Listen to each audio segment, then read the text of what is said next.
الحمدللہ مسجد نبوی کے اندر حاضر ہوں، اور یہاں ابھی میری ایک چیز پر نظر پڑی، میں آپ کو دکھاؤں گا۔ رسول اللہ صلی اللہ تعالیٰ علیہ وسلم نے اپنے وفات سے کچھ عرصے پہلے ارشاد فرمایا مسجد نبوی کے بارے میں کہ مسجد کے اندر تمام لوگوں کے جو دروازے ہیں وہ بند کر دیے جائیں سوائے ابو بکر صدیق کے، کہ ابو بکر صدیق رضی اللہ تعالیٰ عنہ کا دروازہ جو ہے وہ چھوڑ دیا جائے۔ صحابہ کرام نے دروازے بنائے ہوئے تھے مسجد نبوی کے اندر جلدی پہنچنے کے لیے، تو حضور نے سب کے دروازے بند کروا دیے سوائے حضرت ابو بکر صدیق رضی اللہ تعالیٰ عنہ کے۔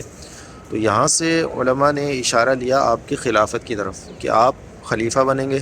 تو خلیفہ کو چونکہ امامت بھی کرنی ہوتی ہے تو وہ فوراً مسجد کے اندر آ سکیں گے، یہ آپ نے علماء کرام نے اشارہ لیا۔ تو نبی پاک علیہ صلاۃ والسلام نے یہ ارشاد فرمایا سوائے ابو بکر صدیق کے تمام کے دروازے بند کر دیے جائیں۔ اب میں آپ کو دکھاتا ہوں حضرت ابو بکر صدیق رضی اللہ تعالیٰ عنہ کا وہ دروازہ کہاں ہے۔ یہ باب السلام کے بالکل برابر میں ابو بکر صدیق گیٹ ہے، وہاں پر یہ لکھا ہوا ہے حاضہ فوقت سیدنا ابو بکر صدیق رضی اللہ تعالیٰ عنہ، اور غالباً یہ وہی دروازہ ہے کہ جو رسول اللہ صلی اللہ تعالیٰ علیہ وسلم نے